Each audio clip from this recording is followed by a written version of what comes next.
Battlefield 4, the good old days. I've been hearing plenty of that recently, but also about the CTE and how that turned around the fate of that game. It enabled DICE to test and address some of the worst performance and netcode issues to face a Battlefield title to date, and allowed the community to take part in fixing and improving the game that they loved so much. Now, until this very day, Battlefield 4 still has a fan following and is considered by many one of, if not the best iteration in the Battlefield franchise. Many remember the introduction of the community test environment as a turning point for that game, because as anybody will know who is in any way connected to the Battlefield franchise of games, Battlefield 4 launched in an absolutely abysmal state. But here we are once more in 2019, another Battlefield game and another whole set of severe netcode, hit registration and performance issues, alongside a boatload of other bugs and glitches to contend with. So Battlefield 5 isn't in a good state right now, that is no secret, and while some players still enjoy the game and can do so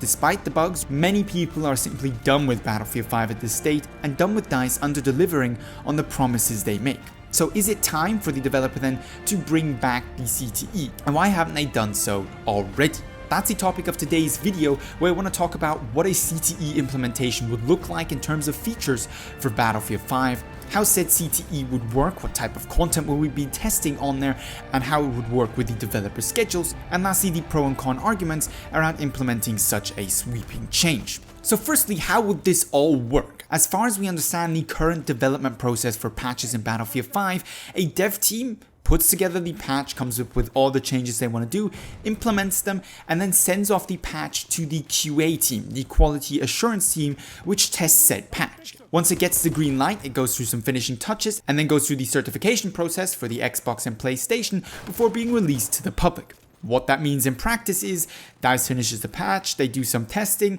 think it's alright, push it out to the masses, and all hell breaks loose because the patch causes, well, more issues than it actually fixes. Where the CTE, in my opinion, is best inserted here is by adding it to the QA, the quality assurance testing stage. So once the patch is finished or believed to be finished, you send it to your QA, your quality assurance, but you also send it to the CTE for public testing. Then, once you get the results from said public testing and quality assurance, you once more put on the finishing touches, delay the patch if needed because some further bugs have cropped up, and then go through the certification and publication process. As we'll talk a little bit later down on arguments, this does slow down the rate at which patches are released, but most likely improves the quality of them. But what type of content will we be looking at besides just minor technical fixes, changes to netcode and hit reg improvements? Well, hopefully we would also be looking at new mechanics and not just simply the bugs. For example, the upcoming rank increase may just introduce a whole host of new bugs if it's not tested properly beforehand. What we most likely won't see, unlike in Battlefield 4 days, is the addition and testing of new content beforehand, because the way DICE has set up this Tides of War live service model is that they want to surprise players with the new content and allow everybody to play the content for the first time, but for a small select group of game changers once it's released to the public. And that's fine, and unlike Battlefield 4, means that we won't likely see any new maps being tested or new weapons tested on the CTE. But it does leave room open for future community developments and community map projects, as we saw in that game, which was very popular and extended the lifespan of Battlefield 4 quite considerably.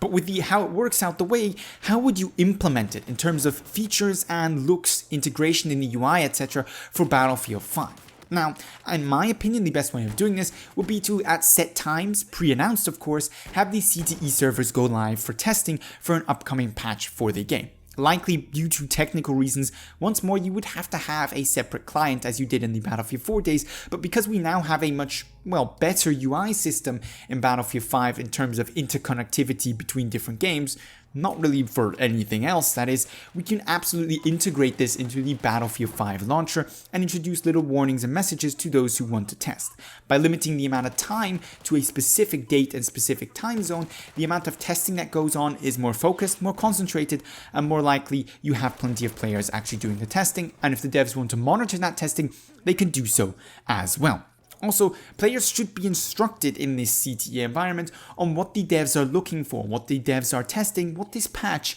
is aiming to fix, and allow the players more easy access to quick reporting to the devs on what goes wrong in this CTE environment. This could take the form of an end screen multiple choice custom format that allows you to kind of answer the devs' custom made questions on was hit reg worse or better in this update? Did you find the changes to the AP mines to be too strong, or did you find them to be an improvement to the balance of the game, etc, etc. Depending on what the patch changes or balances, this needs to be adjusted accordingly. Also, in the main menu of the CTE, you can have information on what the patch is aiming to change or test, and also what you think of the latest patch. There's plenty of options here. It really depends on how much development time DICE wants to put in. If they want to allow for in-game capturing to directly be sent to the developer if you notify the developer that a bug happened at that point in time, in-game forms of communication regarding bugs, all this is absolutely possible, but all a matter of effort, and given DICE seems to be stretched quite thin currently with the development of Battlefield 5, those more advanced features seem less likely.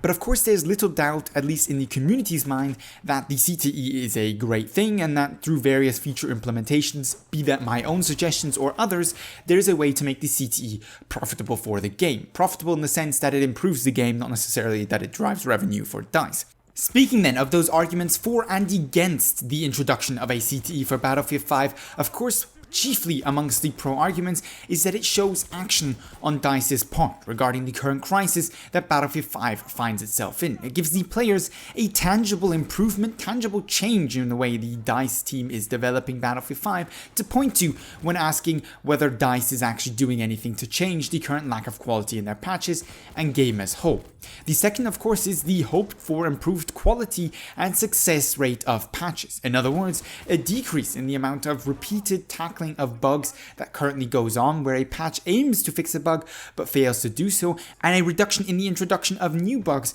from the patches which are supposed to improve the stability of the game, not make things worse. This in turn, one could argue, would lead to an actual decrease in the work of the developers, because instead of having to patch every bug 3 times and in 3 separate updates and check that that change or fix doesn't impact other aspects of the games 3 times, they have to do that once or twice. And the most definite main benefit that comes from that is an improvement in not only the stand of the game as it stands right now, but also the public perception, because let's be honest, a game that's 7 months after launch, 8 months after launch is still extraordinarily buggy comparable to an alpha or public beta isn't in the best interest of DICE as a studio or the Battlefield franchise as a brand. Then of course, and this is thinking a little bit further, I believe that DICE really needs to bake the CTE into their usual workflow for a Battlefield game. Much like we said with private servers and RSP, or the ribbons and platoon systems that we've had in Battlefield 1, but once again,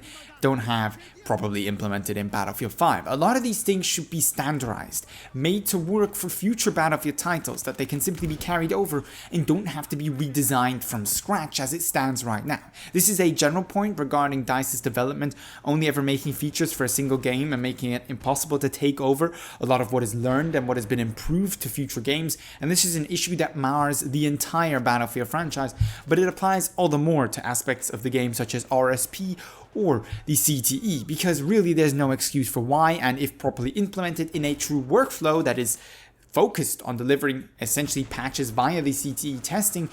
in my opinion, the amount of extra work and extra development that developers currently are talking about regarding the downsides of trying to implement a CTE would be significantly reduced. But speaking of those counter-arguments, then, of course, according to Jeff Brannock, the community manager for North America, this would cause not only a divide in the development team between teams working on the patch currently up on the CTE and the next patch that's supposed to come after that, but also it would require significant additional resources to drive the actual CTE on itself, and by doing that, reduce the frequency or speed of updates coming to the game. Now, some of these arguments are undeniable, for example, the extra amount of resources, but there are benefits that somewhat help in countering them. First of all, regarding the perceived slower speed, while this is true in terms of how long it takes to make the patch because it has to go through actual testing, I'm not sure if it necessarily decreases the amount of patches we would be getting. Because just because it takes longer to actually do the patch doesn't mean we have to get them less frequency, because as it stands right now, now, DICE is working on 5 different things, on 5 different versions of the game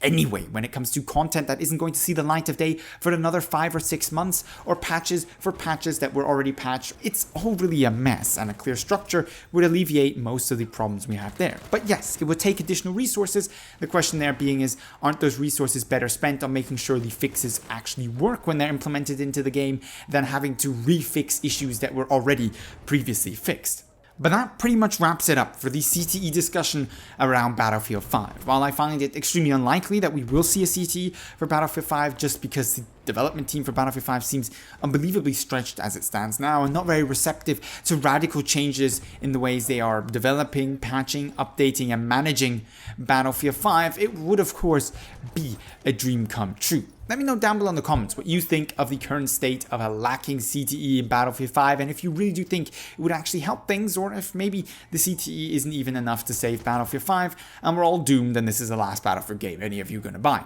I'll leave that, as well as of course your usual video suggestions and opinions, down below in the comments, or hit me up with them on Twitter. If you enjoyed the video, don't forget to give it a thumbs up, and with all that being said, I'd like to thank you very much for watching, and hope to see you in the next Battlefield 5 video.